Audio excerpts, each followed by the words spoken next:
don't Turn off your mic. I don't want you to mute your mic. I want to be able to give you some shit while I'm going. But seriously, fellas, I want to keep it wide open. If you want to stay on, that's great. If you don't, that's fine.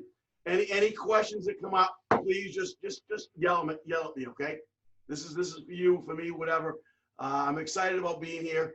I think I got to give Mike a whole lot of kudos for the stuff that he's done. I think this has been great for football in Maine. It's all about giving back, you know, and helping the game get better. And like I said, once I get done, any questions, great. If you want to ask some more or want me to do some more for you, whatever I can do. I've been around a lot of systems, a lot of programs. If I can share anything, offensively, defensively, special teams, shout out. We can do a Zoom, whatever you want, guys want to do. Talking about today, my first love, which is the offensive line. I've been doing it for a long time. Pretty reasonably good track record. Take as much or as little as this as you want. It's been pretty successful for the programs that I've been in, and we want to keep this thing rolling. Couple of things, if I can share the screen. Yeah, right in the bottom. Share screen. There we go. I'm getting better, Kempy. That a boy. Just, any one of these documents you want. I don't like that one. Yep. And then go share. Yep. Oh, share here. There you go. That's not the one I want. How do we get out of it? Just go stop share right All there. right, so here we go. I'm getting better, fellas. Share screen. Yep. Yep, it's fine. Yep. Just go desktop. Just go share. Now, whatever screen there, so whatever document you want, just click on it. Yep, click on that. Just click on that. Just click on it. That's not. Yep. That's not the one I want. They can see that. That's not the one I want, though. I want the one with the O-line. They're right here. No problem. There you go. There we go. All right, fellas, we're going to start a little bit. Apologize, you know me being the techno nerd that I am, Kempy. I know you're laughing your ass off right now, so it's all good. Payback's good. So I can't see anything right now, Coach, other than you.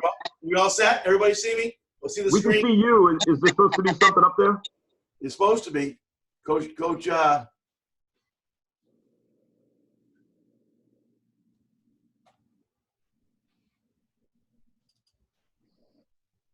There you go, right there. It says Portland football offensive line development thoughts. Yeah, just going to talk about a few things now, fellas. And before I get into my drill progression, just some things in terms of putting an offensive line together. I've gone back and forth with different coaches about, as you put in a system, what should you base it around? I still think that as you put your system in, it has to evolve around the offensive line. There's way too many moving parts. Some guys say it's the quarterback, and I agree with that to some degree. But I really think it starts up front. If you guys, you got to ask yourself, you know, are you going to have enough time to, are they mentally going to handle it? Not only your ones, but your backups. Are you going to have enough time to teach the fundamentals and techniques and schemes during the course of the week? Okay, going on, as I develop an offensive line, I really try to emphasize with my guys that you got to know the entire package. You've got to, you're not a right guard or a right tackle. You're an offensive lineman. The biggest thing that I don't want to have happen is that obviously someone's going to go down either during a game or they're not going to be available the next week. I want to be able to play the next best offensive lineman. I don't want to have, just because the right guy goes down, if we go in at ones and twos, I don't want the backup right guy to be in the game. If that sixth guy is a tackle, I want to plug him into the offensive line. And what I try to do is make that transition as easy as possible for the new guy. So again, if that kid is, maybe he's more suited and more comfortable at tackle, I'm going to put him in at one of the tackle spots, and hopefully, you know, one of those tackles has the ability to jump back inside. And normally, with a reasonably experienced offensive line, that's a lot easier to do, as opposed to putting a young guy in there, maybe who hasn't had puberty yet, and all of a sudden you put him in a position that he's not comfortable being in, and it's disaster. That goes along to my next point for developing centers. I really believe that every offensive lineman needs to be taught how to snap the ball, whether you're under center or in particular, I think with the shotgun snap. I mean, think about it. If you have a bad snap under center, 98% of the time, it's a negative play for the offense. You know, when was the last time you saw a quarterback under center drop the ball, pick it back up, and make something positive happen? Doesn't happen very often. Generally, it's either a no gain, it's a TFL for the defense, or it's a turnover. All three of those things are negative. You know, if it's first down and you get a no gain, I don't want to be 2nd and 10. I don't want to be 2nd and 12, and I certainly don't want to turn the ball over. So I believe every kid, as he comes through, needs to develop the ability to snap. I think it's even more important with the shotgun because there's maybe more moving parts. You may not drop the ball on the ground, but you understand that for timing purposes, if the snap's really high, really low, way to the right, way to the left, that can certainly impact the timing of the play. And I just think it's just not a good scenario. Going back to under center snap, or even if you drop a shotgun snap, I think it really sends a bad message to your entire offense. If we run a play and they stop us for no gain, okay, if that stuff happens, you can sell that to their coach just like we are. They make a play, we'll go back and get it done.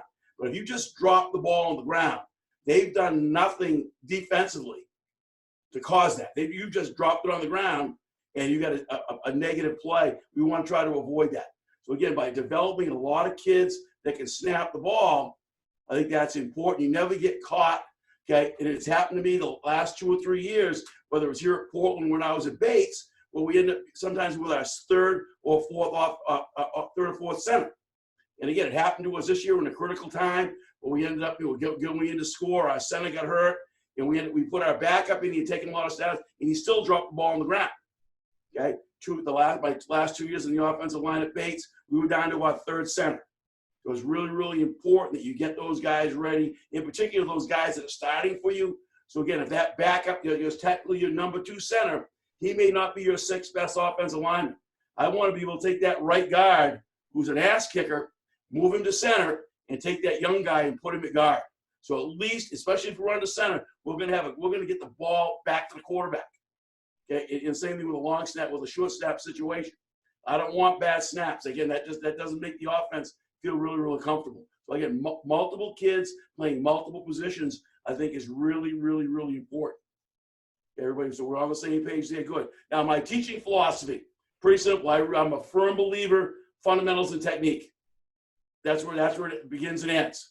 Okay, they got to obviously great stance, those kinds of things. Understand the concept of the play, how the fundamentals fit in. There's 3 areas that I emphasize.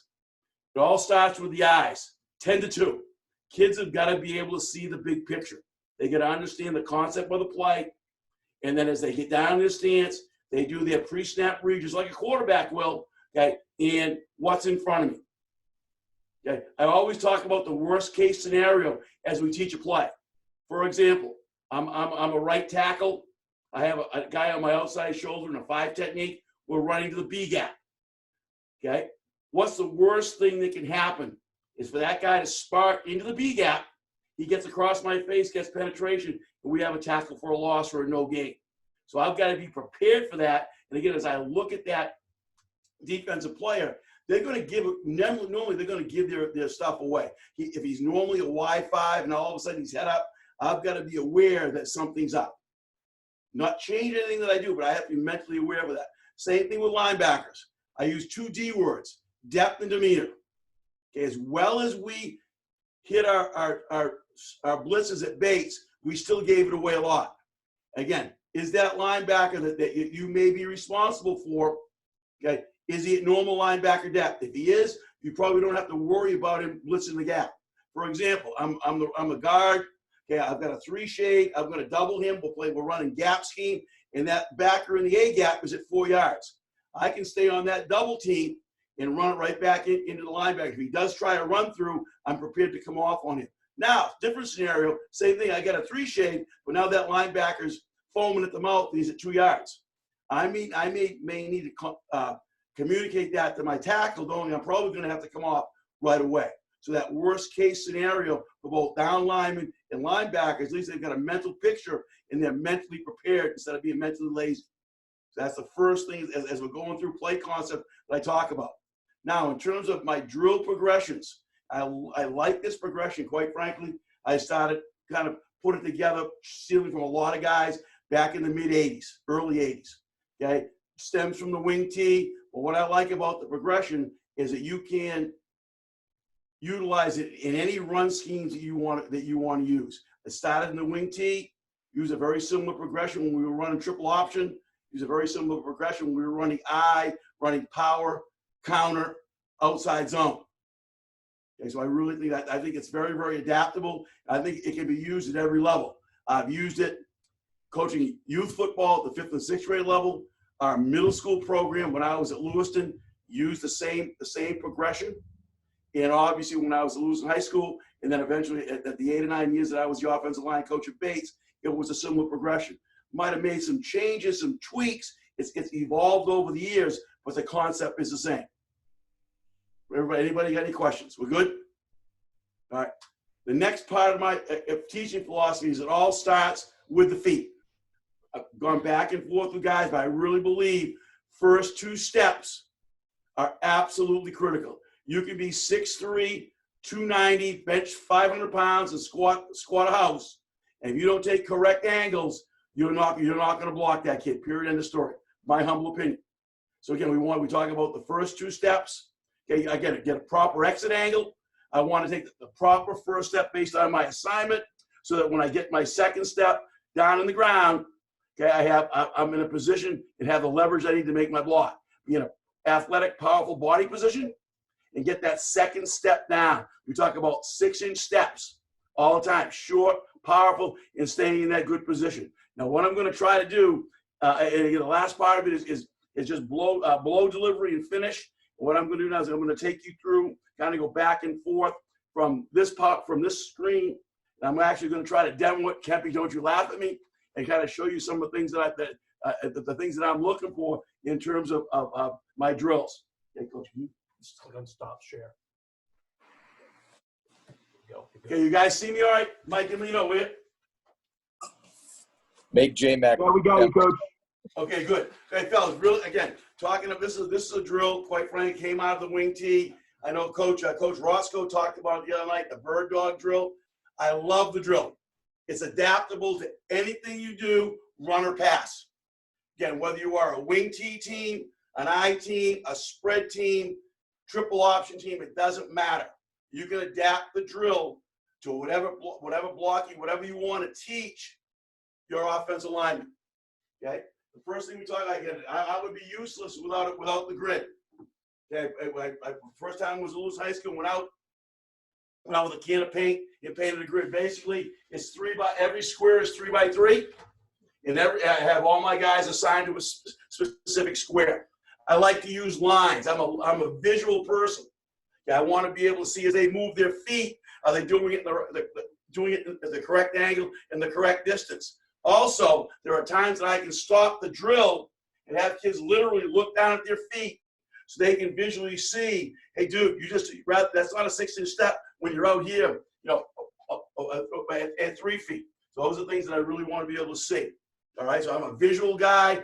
Along with it, the tees allows me to adjust the guys left to right to be blocking a guy that's on their outside shoulder, their inside shoulder, okay, head up, whatever it might be, so we can change everything around and get a lot done. I love bird dog because, again, once you get these drills taught, you can get through a lot of footwork in a reasonably short period of time. I do bird dog literally every single day. Some days it might be for 5 or 6 minutes. Some days it might be for 3. You can do all your run blocks. You can do all your initial footwork for your pass protection. You get a lot done.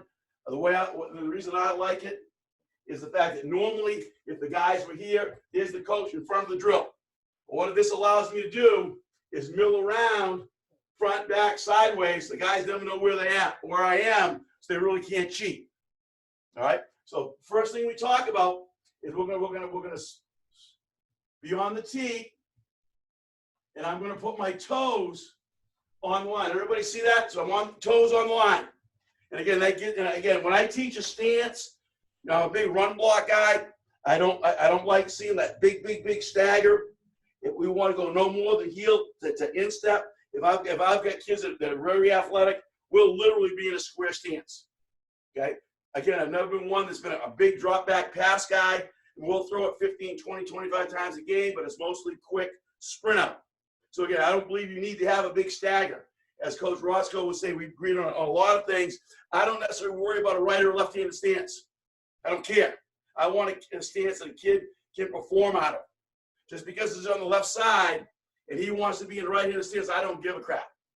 Now, I know the guys at the upper level, though, they have a heart attack. You're going to be, no, you don't have to be. Especially if you have a relatively balanced stance, you're in really good shape. So I can kick slide one way or the other if it's a pass. Everybody's got that. So again, heels on the line. I always start out as I teach the drill. We call it a 2-hut drill. And it starts with 1 hut first. And the reason I like that is because they take their one powerful step, and you can hold them in the position that you want, and you can coach them out. So we'll start 1 foot straight ahead. Right foot, set hit. Kid will step, and he should have his foot on or just slightly over the line. So if I'm here, I'm in a 3-point stance. Hopefully you guys can see me. 1 foot straight ahead. I'm gonna nipple my hands. That's a little bit different for me. A lot of you guys talk about holstering the hands. As I progress with the drill, I want to bring them right to the nipples. Palms up, thumbs up. Okay. Again, think about it as a fighter. If I'm down here and I want to throw a jab, it's a lot farther. I want to get that second step in the ground and be able to boom right here and lift.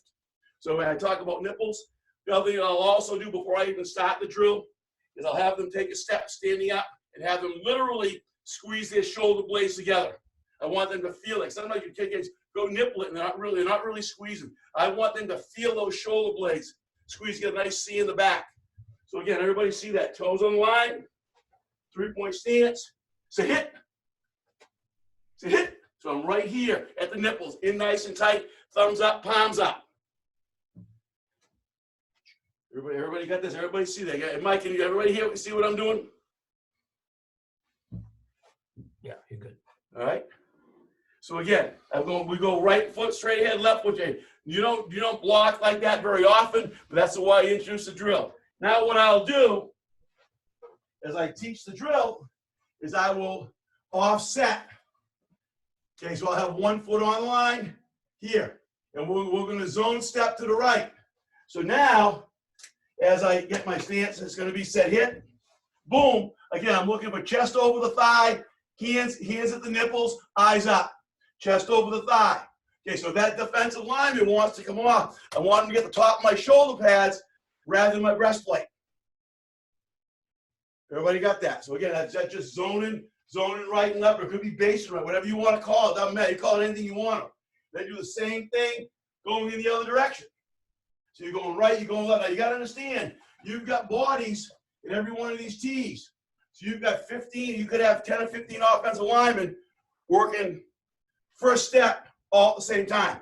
If you've got an extra offensive line coach, that makes it even better. I can mill around, yell at everybody. It's amazing. I'll tell you, hey, get your hips up. And 3 or 4, I'm talking to one guy, and 4 guys will move their hips up or down, whether they get in that good position. I like it because it gets them the feel of being in that good, powerful hitting position. Head up, eyes up. I'll make them look at me if I'm in front of them. So I'm here. Like I tell them, fellas, I'm 65 freaking years old. And if I can get in this position, you ought to be able to. Again, heels on the ground, all those fundamentals that you talk about. All right? And then we'll go zone right and zone left. From there, we here at Portland, we really like the outside zone or jet. So we'll take our outside zone step.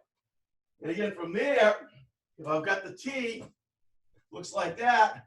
I'm this way. Now I'm going to step flat here, 45, and be ready to go. So I'm going to step, as I step, I'm going to be this way, here, boom, right there. So I'm getting in, maybe even slightly give ground, and I'm that way. That's what we're doing outside zone. Then you go down block. Now it'll be a little bit different, where we're going to be a little bit flatter, and I'm going to keep my pad level a little bit lower, so I'm going to initially down block on that guy. So again, you've got inside, you can run some kind of zone play, base block, outside zone, down block, and if you want to work your pull steps, and again, I like to use the line. Now what I'll do is I'll literally have them, see, there's the line. Now the heels are going to be on the line.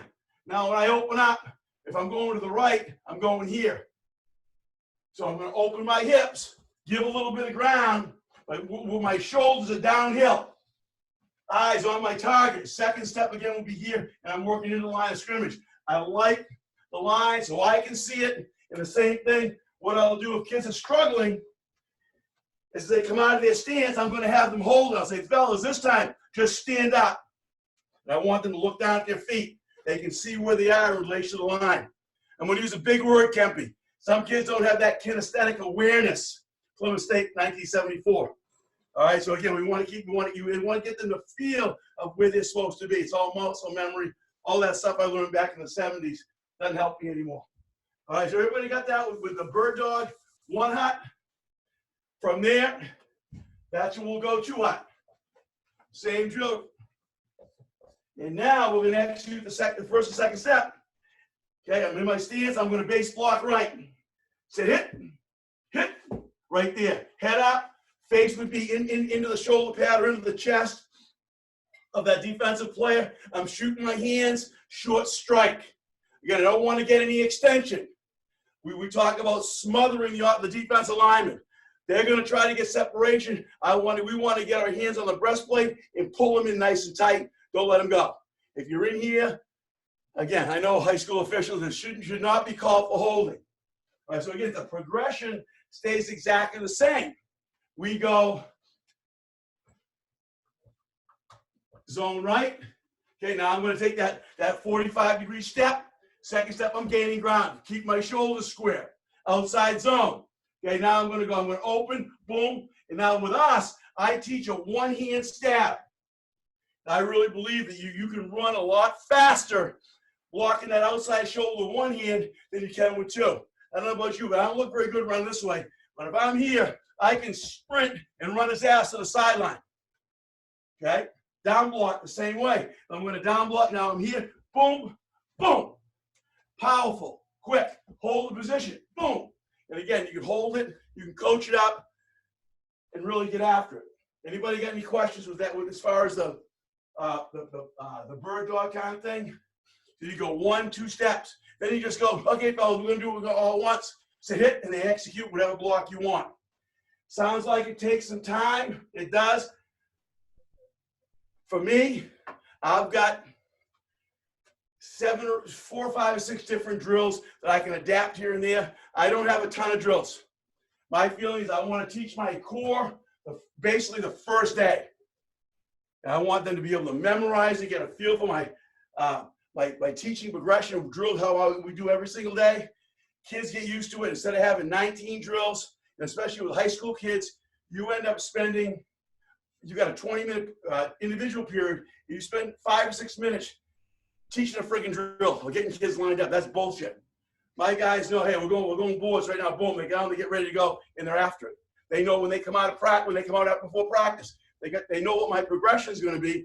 They get the bag set up exactly the way I want. Saves a lot of time. Does that make sense? Okay. So we got our bird dog. 6-point progression will be, now we're going to go to blow delivery. Really only one drill that I use. Blow delivery, I'm not going to actually be able to do it. But again, get them on all 6s. Top of the feet on the ground.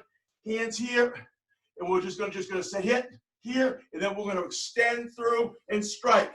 The bag will literally be on, I like it, on a 45-degree angle on their face. They're striking here. Boom. Face should be right in the face mask. Face mask should be right in the shield. Talk about squeezing the hands together. If they hit the outside of the shield, squeeze it together. Again, want them to get that feeling of smothering that defensive lineman. So we'll go again, do a number of hits that way, get it on the ground. They just used to bringing their hips through. They're really, really important. They get that feeling. That's how basically the only drill that I'm going to use to teach strictly blow delivery. Okay, if you want to, if you're a shoulder flipper guy, same thing. You can adapt to anything you want to do. Doesn't matter. That's what's great about you want us to strike with one hand. Okay, you can do that as well. All right, all those things are really good. From there, now it's really getting the nuts and bolts of it. We're gonna go to the boards. You don't have boards, do the best you can. I like you using lines. You get the guys lined up. So again, I can see their footwork. And basically there's a shield holder and a blocker. We'll start straight ahead to start with. I won't even worry about that now. We're going to offset to the right. Okay, there he is. He's going to step one hit. So again, everything I do is, again, a 2-hut progression. Why? So I can coach them now, boom, strike, heads up. I'm in a good, powerful position. I can make sure they get, again, muscle memory. They get an opportunity to feel what it's like, to have the chest over the thigh, head up. And now we're going to strike on that second step. Going back to eyes real quick, I try to tell the guys, you're not just blocking a man. I always tell you the concept I heard a long, long time ago, aim small, miss small. Okay, you want to find a real small area that I'm really focusing on. Okay, when I go to place my hands, yeah, it might be the number, it might be the armpit, whatever it is, and really force them to strike that. And what I'll do at times is I'll have guys just stand up and just work on placing the hands. See the target, place the hands, so they get the idea of looking at that small target. Because again, how many times do you see kids come off the ball and their hands are out here? Defensive guy gets his hands inside, he's going to win more often than not. But really work on hand placement. Okay, so again, we're going back to the boards. Okay, step, step, and then we're just going to drive. So it's going to look like this. Pardon the old ball guy. It's here. It's strike down the shield. Again, pulling that shield right in close to my body. Okay, keeping that shield right against the face mask. Elbows in nice and tight. Short steps. What I'll do initially is I'll tell these guys that the guy who's first at the end of the board has to do a push-up. Why, you say? Because I want those guys being slow and deliberate as they get down. What that does is force them to keep their butt down, their chest up, that good C in the back, and they're here. Whole foot in the ground. If they go too fast, a lot of times those guys are going to lean forward, and you got a problem. Okay? So again, you go right through the same progression. We go zone block right, zone block left, and then we'll turn the shield, have the shield holder here. Now we're going to go outside zone. Open, open, drive. So again, it will look like this. I'm going to open here, boom. I'm going to strike the shield, and I'm going to duck walk, keep my hips down all the way to the end of the shield. I'll actually have them, as they get better at it, they're going to actually run. But right to start with, we'll go really slow. Same thing with the down block. Same thing, we can do the same thing with a pull. Any of those things you can adjust. Now, the big thing that I've learned, especially once I got the base, I didn't really do this as much as I should have when I was at Lewiston, is blocking second level defenders. So now we got that freaking thing. Let's see. Thanks, J-Mac. I love you, brother. Okay. You got a shield. I get the ball. So I got this. There we go. I'm offset. Shield holder. You put them I wouldn't put them too far apart. Okay. Same thing. 2-hut drill. Boom, boom. Okay. Second step. They're demeanoring down the board. As he gets to the end of the board, the shield holder comes up, and now we're going to strike onto that linebacker. Again, why do I do this slowly? It forces them to keep say that good. Now they may go a little bit faster. We want to keep their hips down. So what we don't want to have happen is have them here. They get to the point where they want to strike, and they have to go down. We want to stay in that good position, strike wherever we can. We want to cover him up. We want to smother him. We want to take him any way he wants to go. All right, we would do that for, obviously, a zone block. We do it for the outside zone. We have the shield holder here. He's moving down, and then he will go ahead and block that with the inside arm. Okay, and at times, what I'll have the shield holder do is get to about here and go that way to see if this kid's going to stay on his tracks. Force them to be really, really disciplined. We want to stay on track. Okay, my opinion is, if we turn our shoulders at the second level, generally that kid's a better athlete than my guy. He's probably going to get over the top of that and make a play. If he goes underneath, I can show you hours and hours of film. 99.9% of the time, he goes underneath that, he's not going to make the tackle. If in worst case, we'll slow down and we'll punch. If he keeps going, I'm going to stay on my track. I'm going to run, try to block somebody else. Everybody all set with the board progression? Everybody good? Coach Hathaway, we good? Where am I time-wise anyways? Oh, there. You're half hour. All right, good. Everybody got that? Now, the next phase. Sorry, I was muted. You're doing good, Coach. We're about 1 o'clock, about a half hour in. Everything's cool. Good. I'm working up a thirst, fellas. I'll tell you that much. Thanks. Look at this. I'm good. The next phase, which I think is really the most important, is the finish. How many times have you seen kids come off the ball? They'll really get after that kid. They'll get their chest forward and they end up on the ground. Kid bounces off, it makes a play.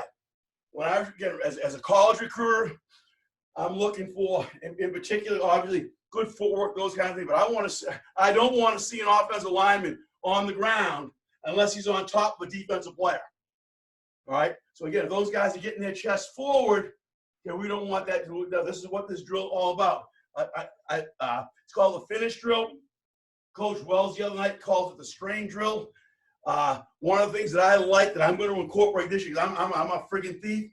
He actually did it with using a longer pad, like a square pad, or even a half round, and have two guys. So you're working 2-on-1 to give it. That would be how I would. That would substitute for the sled. I'm not a big sled guy. Way back in the day, I was. Again, a sled doesn't move. Sled doesn't hit back. It's just to me, it's not realistic. But the only thing I think you get out of it, personally, is some conditioning. I think by doing a lot of this, you're going to get the same thing. And as long as your kids are lifting, you're in good shape. Again, that's my humble opinion. If you love the sled, good for you. If it works for you, that doesn't matter. All right? Now we're going to go the strain drill. Okay? Or I call it the fit drill. Same thing. I get the board between my legs. Shield holds right here. So as if I've already executed my first 2 steps. So I'm going to have them stagger slightly, as if I've taken 1, 2. So now this is, I want to make sure you're stepping with that foot. I have them get down, get into that perfect fit position. I always say, when you think you're low enough, drop your ass a little bit more. So we want to get in that good straight position. That defender wants to really give him some resistance. And now on the snap of the ball, boom. Okay, all the way probably 4 or 5 yards. Talking about breaking that stalemate. I mean, you ever going to stay that low for 5 yards? Probably not.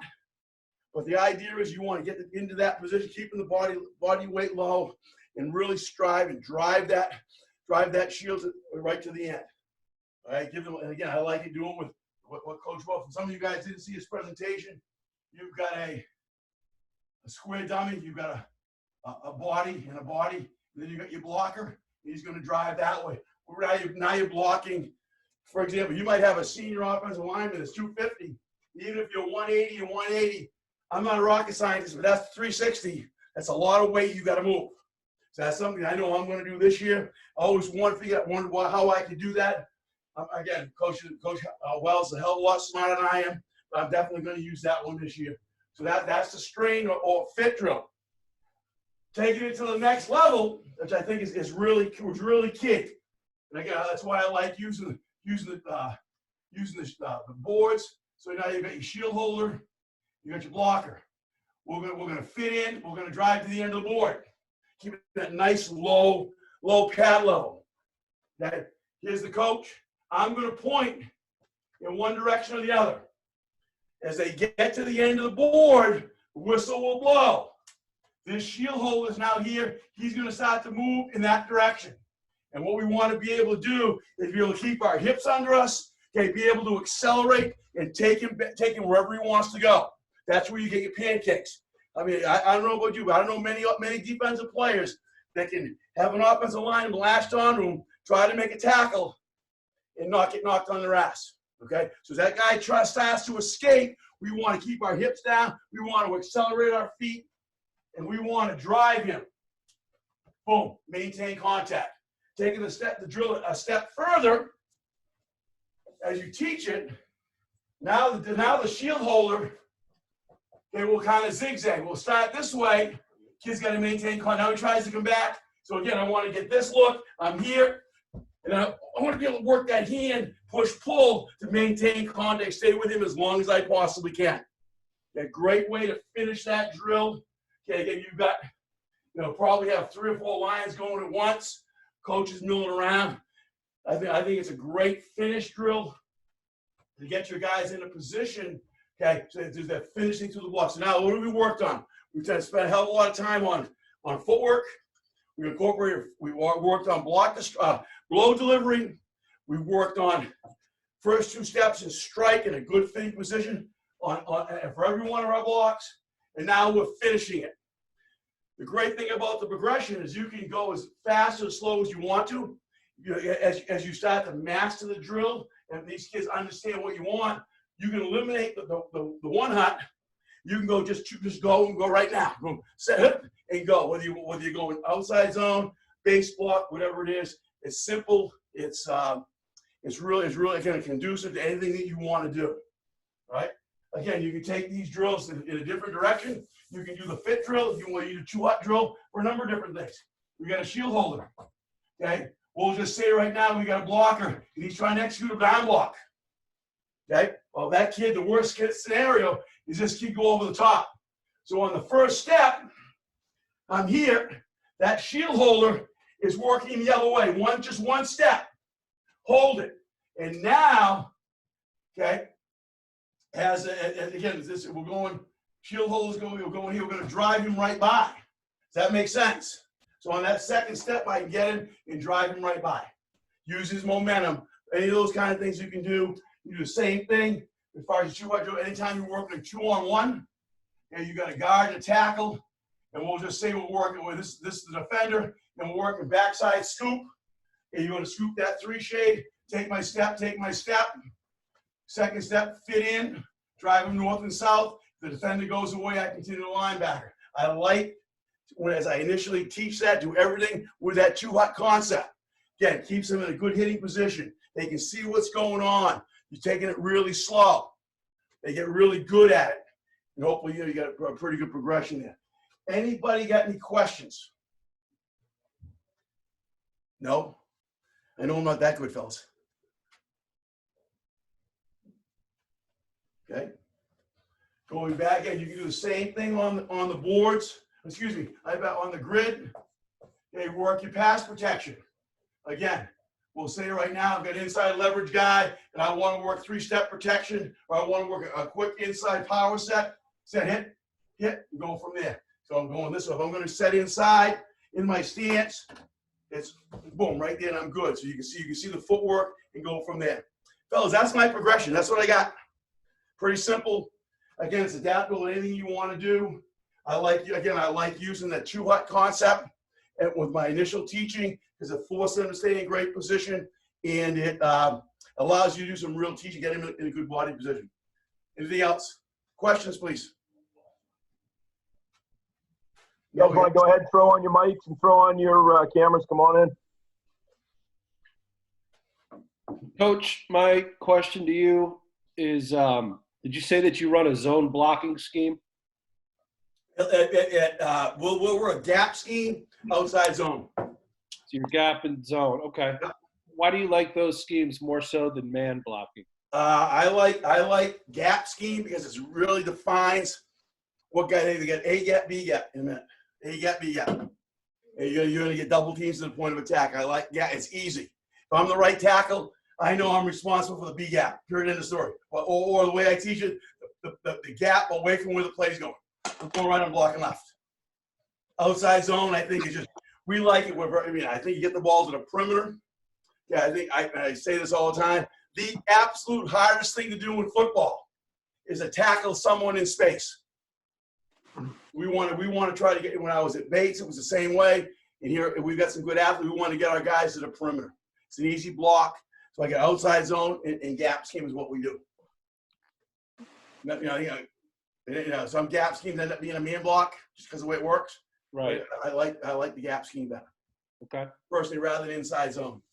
I think inside zone takes a lot of time to mesh up, a lot of coordination backs. I think gap scheme, you define where the guy's going to go. And, it's either going to be A gap, B gap, whatever it is, and get in there. Would you ever adjust your scheme to the group of offensive linemen that you have with a particular team? We will obviously adjust their splits and things like that. But for gap scheme, that's what the nice thing about gap is that it doesn't matter what size your guys are. I mean, I've played with offensive guys that were 5'8", 180, and guys that are 6'3", 290 that are scholarship. I think of what I like about gap. The same thing with outside zone. You're just really working on just getting kids off the ball and you're running to the perimeter. Awesome. Thank you. Are you guys 2-point stances or 3, Coach? I'm an old school 3-point guy, but I'm slowly starting to come around. I think now to a point where if I've got a kid that really, I think he'd be a pretty good player. I don't think I like it as a guard, but maybe as a tackle of bigger kids, I think I might see him getting a 3-point stance. But again, you gotta understand, fellas, the schemes that I've been in over 40 years. I mean, you go from the wing tee, the triple option. We were basically an I team. We were going to run downhill I, power, counter, toss, outside zone, and then obviously pistol triple. Drop back pass has never been a real big part of what I do. You know, just so. I think if you're getting a 3-point stance again, that's old school philosophy. I'm not sure if I'll ever come fully around to being a 2.0. Bach did. I never thought he would, but that's just you know, I just like the fact. I just think the kids play a little bit lower, in my opinion. It's just, you know, and again, I know a lot of guys that get completely 2-point stances that they get it done. It doesn't. I don't give a shit how you line up. It's all about, do your kids believe in it? Are they going to get it done? And we do an awful lot with splits, vertical and horizontal splits. I think sometimes that's forgotten. Obviously, the vertical splits are pretty. You understand that, and you can widen out people. You know, but I think sometimes getting off the ball, if you're trying to reach somebody or whatever it is, can give you some advantages. If you're pulling those kinds of things without giving things away, moving people in and out can certainly help. Kemp, I want to go there and punch you. Freaking McLeod's killing me. And don't. Wait, one thing is, fella, I'm telling you right now, never give the defense too much goddamn credit. If you, my opinion, if you get your kids to take the first 2 steps correctly, 90% of the ball time they're going to make their block. Okay, because those defensive guys are going to run right out of the freaking play because they're all freaking dumb. Good Lord. Defensive coordinators are more dumb. So really, how do you teach holding, Coach? We never hold. And inside the framework, brother. God. If you coach in high school in Maine, you coach in this guy, there's no holding. Coach Filio, how'd I do? Good. Great job. As far as the stance goes, I was just going to say that obviously, you know, I'm a big 3-point stance guy too, but but this year I'm going to have to experiment with a 2-point stance because I've got a 6'8", 360-pounder that transferred in. And, we're going to have to see. I don't think he can get in a 3-point stance, so we'll see. We'll see the 2-point. My feeling is same with the stance fellas. I want my guys to be. I guess it doesn't make sense. I want them to be comfortable, uncomfortable. Yeah. 3-point stance doesn't want to be too comfortable, but by the same token, they got to be able to move. So I like a parallel stance. If I've had a kid, for example, I named Eric LaChance, who played at Colgate, 6'5", 280. Eric, you line up any way you want him because he was just a butt kicker. You know what I mean? So because he was a little taller, his foot was back a little bit more, but he was still effective. You know, I think I've learned that over the years. I used to be way back. This is the way you're going to do it. I don't care what it is. You're going to do it that way. That was not the right approach.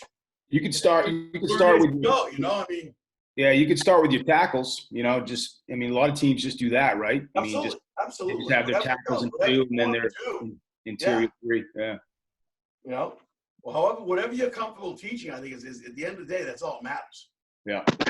But I hate to say this, I still think there's a time and place to be in a 3-point stance when it's 4th and 1, you're on the goal line.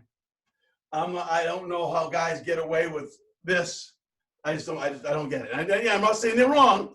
I could never do that.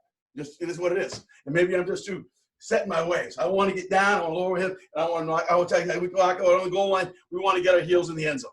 Yeah. No? Yeah. No, but that's just unless you have the dudes that can do it, you know. But it just is what it is. Portland's lowered this year, so we got to worry about that. Is that true? Really? Any other questions, fellas? Word on the street. Oh wow. Coach Lipper, I know you don't run the ball up at Coney, so yeah, this is where You've got a bad scout on us. We were 65% run this year. next year you'll throw it 100% of the time. So I've already committed to it. I don't think we're going to run the ball for the first 3 weeks, but talk to me a little bit about outside zone. We haven't really run it a lot outside of like jet sweep, which we try to run to the edge. I'll be honest, when I teach outside zone and jet, it's the same thing. Right. So like what? So here's I don't coach it very well. So give me like are you guys covered, uncovered, or what are your rules for your linebacker? Covered, uncovered. That's a simple concept. Covered, uncovered. And so for us, if we get like a wide 9, whether it's against a tight end or whatever, like if that guy's up the field, We'll Are you say just trying to get what's that? horizontal displacement on him, or are you trying to hook him? We're gonna basically take him where he wants to go. So again, we'll just say it's this, and you've got a traditional defender outside shade.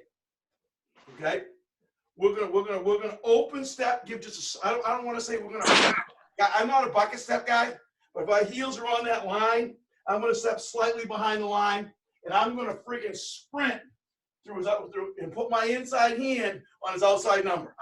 We talk about opening and friggin' running. All right, and strike that outside number. And the only time that hand is going to come in is if he really gets a cry. If he just turns and runs to the sideline. And if that's the case, I'm going to take him. I'm going to run his ass into the bench. And then it's just basically, in this case, which is against a 50 front, covered, uncovered. My first two steps are going to put me on the outside. So my second step gets on his outside number and armpit. His first two steps wants to get to the midline. They're both reading the same guy. So if I take my step, I'm striking. He's moving. I'm going to stay with him. He lags. I'm still going to strike him. I'm going to stay on my track. I don't want to leave my buddy hanging. So I'm here. He does this. I'm going to punch him. He gets it. And I work to the next level. And what about running back reads? Do you guys bounce, bend, bang like everyone in the world? Now, Hash number style. it's called this. Oh. Find 4 yards. All right.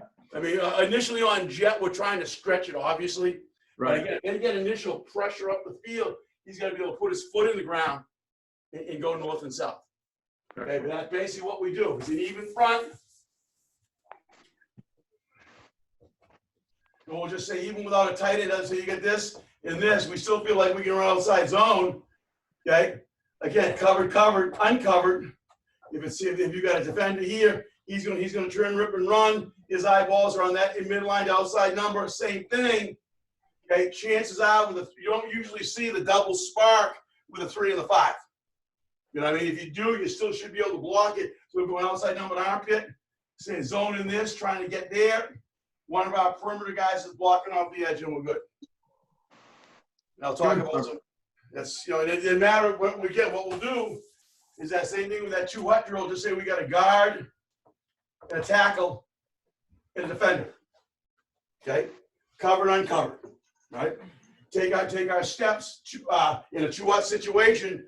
He does this. I know I'm climbing right now.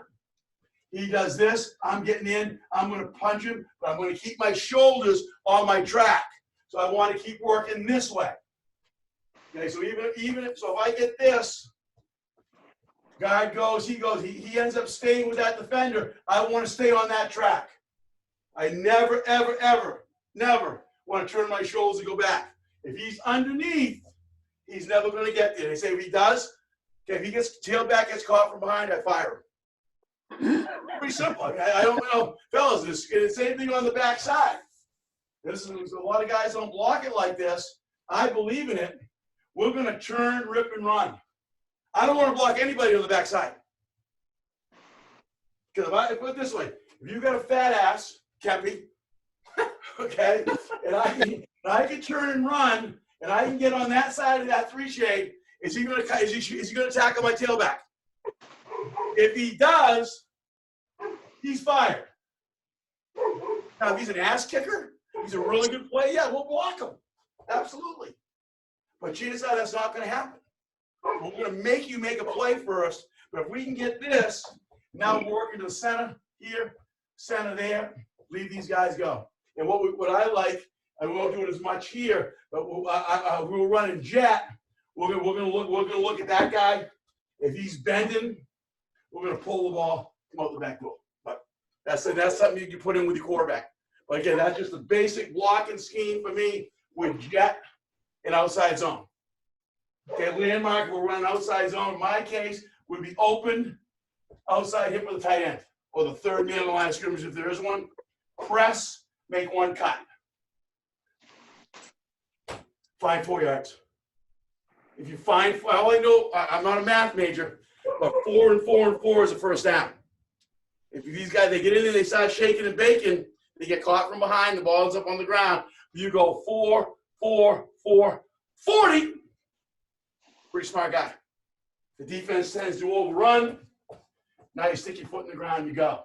Again, another thing I talk about, getting the defense going east and west when you're going north and south. How many times have you seen, I mean, Tempe, even a guy like Cookish, probably the best defensive, one of the best defensive, even Upton, run on outside zone play and end up running by him. Now, I mean, he may make a tackle, but it's a 4 or 5 yard game. Again, that's what we're looking for. That's outside zone. Jet. Anything else? I know, just to go to that point, Coach, when we had the Piricello kid a ways back, and he went up to me and he was playing that one shade, 2 eye spot up front in their defense. And something we picked up from him that we used on the backside was, like, if he was in that 2 shade, the guard, let's say he was on the center's left, the left guard wouldn't block him. He would take his left arm and just rip across his face and try to run past it. That's basically what we're doing in this game. Yeah. If you had a center and the guard, and you got a 2 shade, same thing. We're going to open and we're going to rip. And I tell you, I don't want, unless if he's petty, you're going to hit him. But I'm really thinking about getting by him, because if he makes contact with you, now the tackle's going to whack him. Yeah, I like that. And I just think it's again, the fewer guys we have to block, the better, in my opinion. It's worked for us. It worked for me back in the day at Lewiston. I think it really helps. And if you have anything out of the gun where you can just, every once in a while, Hugh comes out the backside, no one's got to know. Right. Take it and go. I mean, it's pretty simple. It's a good way to get the ball back out the front. I'll make my plug for 2-point stances, too. It's assholes like Kempe that forced us into that with all that fucking 3-3 stack, blitzing and shit like that. We got to be in the stances. It's all overrated. What those guys are going. Christ. It's all overrated. We went to 2-point stances this year for the first time ever in my career. What'd you think? With mixed reviews. I didn't do a great job of teaching it, but the kids liked it. I think the big thing that I found with it, to go along with Skip's point, is you really got to spend the time on the first 2 steps of keeping your pad level down. Because whether you're in a 3-point stance or a 2-point stance, when you take your first 2 steps, you're in a 2-point stance. Right. I taught that with my defensive line when I was teaching some hand fundamentals. I did a lot out of a 2-point stance. Because think about it, when they get the hands on the guy, they're already out of their stance. So I would teach that way to start with, and then work the footwork in afterwards. It's kind of the same thing. But again, I like the progression. It allows you to adapt it, and you can tweak it. You can go through it as fast or as slow as you want. I'm a firm believer in having those 5 or 6 drills and call good. I mean, you can go to clinics and pick up 1,000 freaking drills. But number one, do you have time to teach them? Are the kids going to remember them? I know even my guys at base, if I did something different, they'd have a freaking heart attack, okay? And again, is it really worth it? Whether having those identified, we talked about it on defense when Chris was at base, we identified the handful of things that our guys had to do at linebacker and defensive line in the secondary. And we drilled the shit out of those. And I take the same thing going over to offense. There are 4 or 5 things, really important things that I want my guys to be able to do. And we're going to get really good at it. Go from there. Hey, Coach, so that bird dog drill, just to your point, so we did, that was one of our EDDs. Obviously we would do it religiously. And for whatever reason, this past season, we got away from it. Like, we were working on some other nuanced stuff. And my guys came back to me and said, Coach, we got to go back and do the bird dog. And that came from them. It's good stuff. I mean, to your point, there's a comfort level, and there's a certain sort of routine, and they even these high school kids recognize the value in it. So they really do. And I think they know, hey, we're going. My guys know we come out of running flex. We're going right to the grits. There's no waste of time. They're already ready to go. Hey, boards, let's go. Yep. Well, 6-point, whatever it is. I usually try to let them know before practice. This is kind of what it's going to look like. Some days, bird dog might take 3 minutes. We're just going to go just get them warmed up. Boom, boom, boom, boom, boom, done. Then we go over and do something else. So obviously, you only have a limited amount of time during the season of individual. Okay, the offensive guys, offensive coordinators, all they want to do is friggin' run plays. Huh, Mike? No, but seriously, we all have a limited amount of time. So at once, that's why I like getting the drill taught, and then you can go back and go through it as quickly as you can, so that every offensive day, we get to those drills throughout the week as much as we possibly. It helps. Hey, Skip. Yes, sir. Hey, this is Nelly. Nelly, what's happening, brother? Good. How are you? Doing great, man. Hey, I got a question. Do you do boards and stuff in the shoe? You ever I do have that? at times. I'm up and down on that. I think sometimes the kids, especially it's good for your smaller guys, quite frankly. But the big guys, I think sometimes they try to get themselves too low, so they're bending at the waist rather than sinking their hip. And some of them just can't get down that friggin' low. Yep. And again, I know when you get the bigger athletes at the high level, they can. That's why kids were in division when I was in Division III, even in high school. So I just go with just the hand shields. That's it. All right. There's a lot of merit to it, but I just found especially when I was at base, you get those 6'5", 6'6" kids that just can't get down. So they end up doing this. I don't know about you, even with the helmet on, I don't want to run into a freaking bar.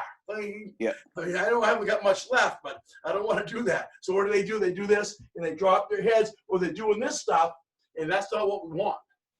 Yep. Well, it's not really that realistic, in my opinion. And the other thing for like inside zone, back in the day when I was at Wyndham and stuff, we used to do the 4 hands on, 4 eyes on the backer. Yep, absolutely. But now I like the idea what you said about getting your hand placement and bring the defensive guy to your face mask. Yep. But now have you run into any issues of finding the line, picking up the backer? A little bit now. That was more of a one-on-one block, Nelly. All right. If I'm going to be doing a zone double, then what I'm going to do, if I know I'm the guy that's supposed to be coming off, say I'm the guard, and we're going to scoop this 3 shade, I'm up and down, I'm going to strike or flipper eyes on the linebacker. All right. Expecting that probably the tackle's going to overtake. Does that make sense? Yeah. I'm not going to do this because now I'm not going to get off. I want to get just that one hand in. Yep. That's why at times I will actually do the fit drill with just one hand, just to get them used to it, And again, that's how you can adapt it. And again, what I'll do is I evaluate tape. Okay, what were we good at against Wyndham, and what did we suck at? What do we need to work on? And that's how I'll adapt up my drills on a Tuesday or a Wednesday to address those issues. All right. BL looks like he's ready to fall asleep. I like this. Fellas, any other questions? Do you have a philosophy on how you install your run game? Do you zone schemes like in and out, or you one zone, one gap? Any philosophy on that? It depends on what Jason wants to install that day. No, I'm not saying that in a bad way. Gap and reach. Gap and reach. Gap. Usually it's gap because it's more downhill than we'll put in our outside stuff. Pretty simple, And try to marry it up with with play action. Some of the other stuff we're doing with the pass game. Yep. All kinds of make sense. But again, hopefully we have. Again, I'm a big firm believer in only having a limited number of run plays. My years as an OC and a head coach, we had 5 or 6 run plays. That was it. We just ran the hell out of them. That was just the way it was. But any other questions, guys? Are you guys shotgun or under center? We are shotgun. But you got to do what you got to do. There are pluses and minuses to both. There really are. I mean, there's a lot of merit to running jet under center. It gets there really fast. But there's also other areas that it's not. So you got to, what is your philosophy in the run and pass game? What do you want to do? What are you going to hang your hat on? What is that play that when the crap hits the fan in the 4th quarter and you got to make a play, what are you going to run? And the kids should know. Back when Kempy was with me, it was power off tackle. On the -1 or the +1, if we needed to make a play, we're running power off tackle because helping had a 230-pound fullback and a dude at tailback. But you got to have that mentality. Kids got to believe in that. When I was running option, we're gonna run triple from the 1 +1 -1. Wing T, it was belly. We love belly. We would run boot, buck, and all that kind of stuff. Belly was our play. You listen to Mike Sarasolo the other night. When they get short yardage, they're going to run wide veer. Everybody in the park knows it. This is what it is. Can you stop it? Questions? Answers? Fellas, it's been a blast. Mike, you're doing awesome. Mike, I really thank you a lot for everything.